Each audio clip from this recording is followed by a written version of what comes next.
The people therefore came to him and dismantled his hermitage and expelled him out of it and abused him. Jirai performed ablution and offered prayer, and then came to the child and said, "O child, who is your father?" The child replied, "The shepherd." After hearing this, the people said, "We shall rebuild your hermitage of gold." But he said, "No, of nothing but mud." The third was the hero of the following story. A lady from Bani Israel was nursing her child at her breast when a handsome rider passed by her. She said, "O Allah, make my child like him."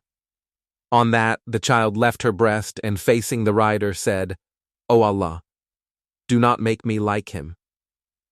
The child then started to such her breast again. Hurairah further said, "As if I were now looking at the Prophet sallallahu alaihi wasallam sucking his finger in way of demonstration." After a while, they diszealous a people passed by, with a lady slave and she, i.e. The child's mother said, "O Allah, do not make my child like this virile."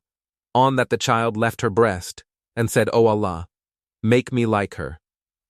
When she asked why, the child replied, "The rider is one of the tyrants, while this slave girl is falsely accused of theft and illegal sexual intercourse." Sahih Bukhari, Hadith number 3436.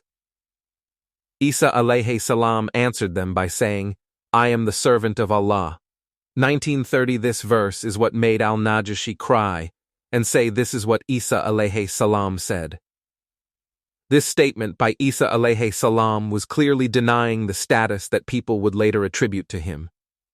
By stating he was the servant of Allah, he not only negates the curse to Allah and clarifies his status, but also acquits his mother of any lewd behavior. The term Abdullah is an honorable name, which is the highest of human ranks. When one is a slave to Allah, no one else can become his master. When Allah wants to favor his prophets, he gives them the name Abdullah. Isa alayhi salam, while only a few days old, told the people he has received the scripture. He did not actually receive it at that moment, but rather he knew Allah had chosen him as a messenger and would receive it. Knowing it's something surely going to happen in the future, he words it as though it has happened. The verse states Isa alayhi salam is a prophet, that he would receive revelation and a scripture from Allah. Again, he was in his crib describing himself as a messenger, although it did not happen. He used such terms because it's surely to take place. Allah blessed Isa alayhi salam because he guided people to the path of righteousness and ordained virtue and forbade evil. He also had the unique ability to cure the ill and bring the dead back to life by the will of Allah, as he repeatedly stated. And he has enjoined on me prayer and zakat as long as I live. 1931-1932, and dutiful to my mother, and made me not arrogant, unblessed. Peace on me the day I was born, and the day I die, and the day I shall be raised alive. 1933. Sufyan bin Uwayna Liya said, "A person is a stranger, and needs others' comfort and peace the most in 3 points in his life. The first is when one is born and needs his mother to take care of him. The second is when one dies and is in his grave alone. The third is when one is resurrected and stands before Allah. There were some who believed that she was speaking the truth. Others, and most, however, believed she was using black magic and was attempting to deceive them. They were not convinced and continued to believe her as being unchaste, and questioned the manner in which Isa alayhi salam was conceived. 34. Such was Jesus, son of Mary. It befits not the majesty of Allah that he should beget a son. 1934. Isa alayhi salam, in the Quran, is referred by 4 different attributes. The first one is Ruh Allah. This is not to say he is the soul of Allah literally, but rather it is a phrase used to honor Isa alayhi salam and to show his endearment to Allah. The second phrase is Ruh Min, meaning a soul from Allah. He is not a part of Allah physically, instead he is a soul from his creation. There was a Khalifa in the past that was debating Christians.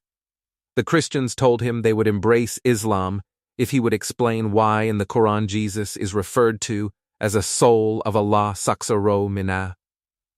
The Khalifa was unable to answer, so he referred the question to the scholars around him. The scholars replied by saying, in the Quran Allah says, the universe is of Him, from Him. Does that imply the universe is part of Allah? They answered no. So the scholars said the same way that Allah uses the universe to mean is of Him, nat. From Him, He says that Jesus is of Him. From Him.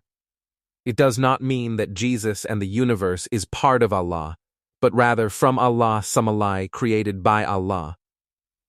Next, Isa alayhi salam is referred to as Kalimat Allah, a word of Allah. This means he was created by words from Allah, kun fayakun, be and it is. Volume 4, Book 55, number 644, narrated Ubadah, the Prophet said, if anyone testifies that none has the right to be worshipped but Allah alone who has no partners, and that Muhammad is his slave and his apostle, and that Jesus is Allah's slave and his apostle and his word which he bestowed on Mary and a spirit created by him, and that paradise is true and hell is true, Allah will admit him into paradise with the deeds which he had done even if those deeds were few. Ubadah. The sub-narrator said, Ubadah added, such a person can enter paradise through any of its 8 gates he likes. Finally, he is called Masih, which means that he is Mamsu al-Khilqa, or very handsome to look at, or from the word Masaha, that he was able to cure illness with a mere touch. Allah showered many miracles and blessings on Isa alayhi salam, including his very birth. The townspeople witnessed light from where Maryam alayhi salam gave birth to him. They were drawn to the brightness of the light, but were stopped from entering the area since it was protected by angels. Right after Isa's birth, astrologers and fortune-tellers informed the king of Persia that a messenger had been born. He sent a letter to the king of Damascus, inquiring about any important births. The king of Damascus then sent a letter to Bayt al-Maqdis again, wanting to know of any recent notable births. The people in Bayt al-Maqdis replied that someone had been born of a miraculous birth. This child was born without a father. The king of Persia demanded he be killed. So Maryam alayhi salam took her son to Egypt for their protection, and she later returned. In Egypt, Maryam alayhi salam and her son, Isa alayhi salam, stayed in a house of a wealthy and pious worshipper. He took them in and spent on them. He had a house for charity for the elderly, sick, and weak. He fed them and tended to all their needs. He had gold hidden near one of the walls of the house.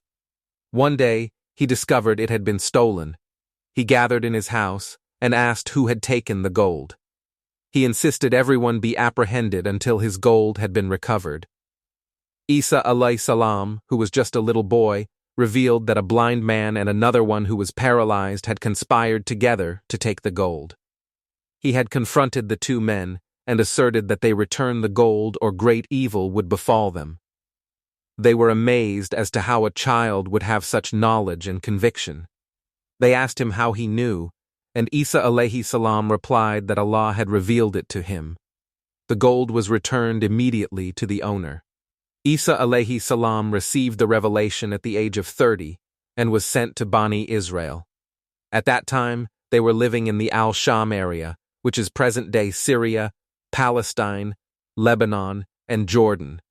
He began to spread the word of God and revealed he was his messenger.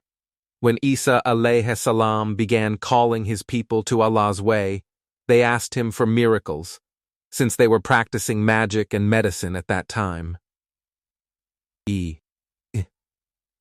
And he, while Allah will teach him the book in Al-Hikmastum and the Torah and the Gospel. 348, and will make him a messenger to the children of Israel. I have come to you with a sign from your Lord, that I design for you out of clay, as it were, the figure of a bird, and breathe into it. And it becomes a bird by Allah's leave. And I heal him who is born blind, and the leper, and I bring the dead to life by Allah's leave, and I inform you of what you eat, and what you store in your houses. Surely, therein is a sign for you, if you believe. 349 These verses state that one of the miracles was that Isa alayhi salam was given the book and wisdom, law and gospel. This, however, was not enough for them. He made a figure of a bird from clay and breathed life into it by the will of Allah.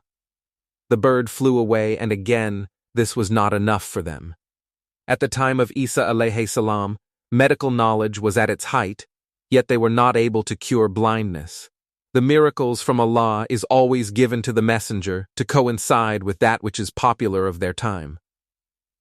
Isa alayhi salam was given the miracle of restoring sight to the blind by the will of Allah. Even though his people were advanced medically, they understood that his ability to cure blindness was indeed a true miracle. He also was able to cure leprosy and gave life to the dead. Bani Israel took Isa alayhi salam to a graveyard where they asked him to give life to a man that had died. Isa alayhi salam brought that man back to life by the will of Allah.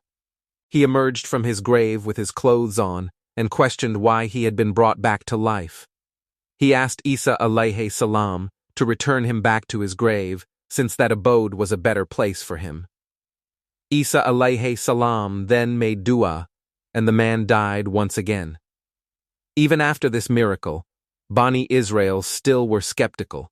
On another occasion, Isa alayhi salam was once passing by a graveyard when he noticed a woman crying over a grave. He asked her who had been buried there. The woman stated it was her daughter and swore she would not leave her because of her love for her. In her grief, she wished to die with her daughter, or her daughter be brought back to life. Isa alayhi salam proposed to her that if he brought her back to life again, would the woman then believe in his message. The woman agreed, and Isa alayhi salam proceeded to command 3 times that the dead girl rise from her grave. The girl then was brought out of her grave. Isa alayhi salam questioned why it had taken so long for the girl to rise from her grave. She said that once she heard the first calling, Allah recreated her physical form. At his second command, an angel appeared over her head. Finally, her soul returned to her. As her soul returned to her body, the girl's hair turned to white from the horror that it might be the judgment day. The girl was appalled at the idea of experiencing the agony of death again, and asked Isa alayhi salam to return her to her grave. At this point, the mother is silent and astonished at what she saw. Isa alayhi salam made dua to Allah to return the girl to her grave and to ease her plight. His prayer was granted. Bani Israel were still unconvinced of Isa alayhi salam and his message. They asked him what food sustained them and what they had stored in their houses. He responded correctly, and yet they still did not believe. Isa alayhi salam informed them that he was sent to confirm the Torah and to make permissible what was previously forbidden. They continued to bring him the sick, blind, and infirmed, those that are paralyzed or with terminal illnesses. With Allah's permission, he was able to cure them all. During his lifetime, Isa alayhi salam was a humble servant to the word of Allah. He slept without a covering and wore wool. When he was reminded of the afterlife, he would scream and weep like a child. Before he began to preach the word of Allah, he was a handsome young man. After spreading the message of Allah, he was often yellow from hunger, with dry lips from thirst. He continued preaching of the oneness of Allah and of the Injil. The Prophet said the books were all revealed in Ramadan. The pages of Musa was revealed on the first day of Ramadan, the Torah on the 6th, Injil on the 9th, Zabur on the 18th, and the Quran on the 27th day of Ramadan. Isa's followers were from the poor and weak of the Bani Israel. He delivered numerous messages, one of which was the coming of a later messenger by the name of Ahmad. Isa preached to his people that a messenger would follow him whose name was Ahmad, and when Isa, son of Maryam, said, "O children of Israel, I am the messenger of Allah unto you, confirming the Taurus which sound before me, and giving glad tidings of a messenger to come after me, whose name is Ahmad. But when Ahmad Muhammad Salam came to them with clear proofs, they said, "This is plain magic." Sadat 61 Hor Psalm. Even with all miracles Isa alayhi salam was given by Allah, Bani Israel continued to disbelieve and stated that it was just black magic. He traveled to Al-Nasira in Palestine, which was for him like Taif was for Prophet Muhammad sallallahu alaihi wasallam. However, in reality, Al-Nasira turned out to be like Medina was for the Prophet. He too called on the people for their support for a victory, much like Muhammad sallallahu alaihi wasallam did in Taif. Isa alayhi salam gained a firm amount of following in Al-Nasira, unlike the reaction of the people of Taif for Muhammad sallallahu alaihi wasallam. The disciples answered to his call by confirming they were Allah's helpers. That is why Christians are called Al-Nasara in Arabic. This is due to either of two reasons. The first is because they are attributed to the town of Al-Nasira, which is where the great majority of his followers were from, Nat Hal. This is the opinion of most scholars. The other reason is when Jesus gave the speech in the town of Al-Nasira, he asked the people, "Man ansari ila Allah, who are my helpers to the work of Allah?" The disciples answered his call to give him victory and help.